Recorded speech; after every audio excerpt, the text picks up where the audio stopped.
Welcome to the neutral zone of the shoulder girdle.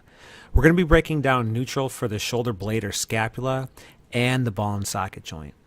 This first picture here is an easy way to assess if there's any shoulder imbalances going on, and what we are seeing is what's called a winged shoulder blade or winged scapula.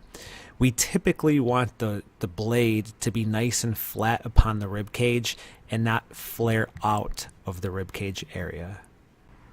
Here's an example where we do not see the winging going on and the scapula or shoulder blade is nice and flat and pinned on the rib cage region. So with all shoulder movements, we want to make sure that we are preventing any sort of winging that's going on.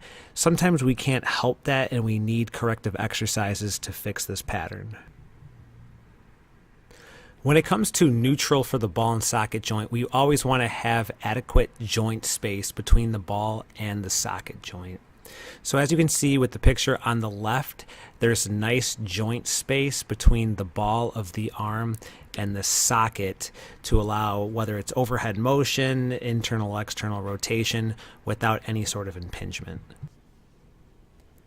Here's another picture that is not an x-ray to give you an understanding of that joint space. So if you look by the ball of the arm, there is that nice joint space to allow movement in any sort of direction.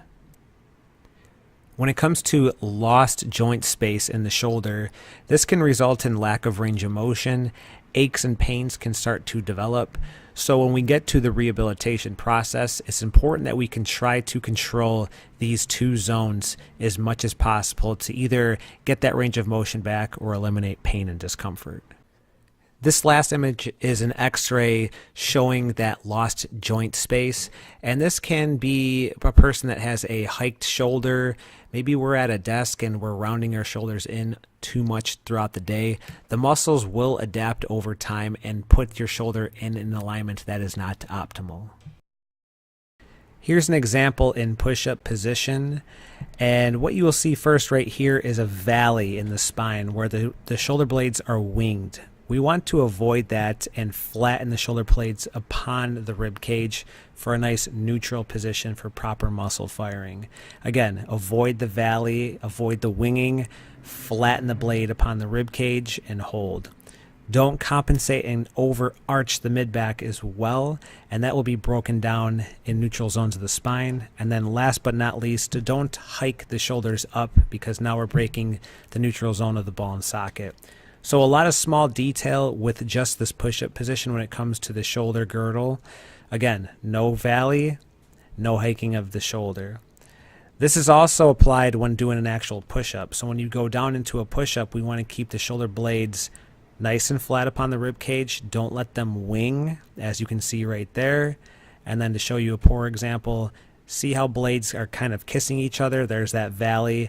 That's a dysfunctional movement pattern that will lead to either aches and pains or imbalances in the muscle firing. Here we're referencing what we call the high oblique sit position. So looking at the top shoulder first, we want to keep the shoulder as far away from the ear as possible. There is a hike. We want to avoid that. We get out of joint centration in that position. So pack that shoulder down, keep it away from the ear, avoid the hiking pattern. The same exact thing applies to the bottom shoulder here next. We want to avoid the hike, pack the shoulder down and away from the ear, good shoulder centration, and this will complete the ball and socket and shoulder blade neutral zone for the shoulder girdle.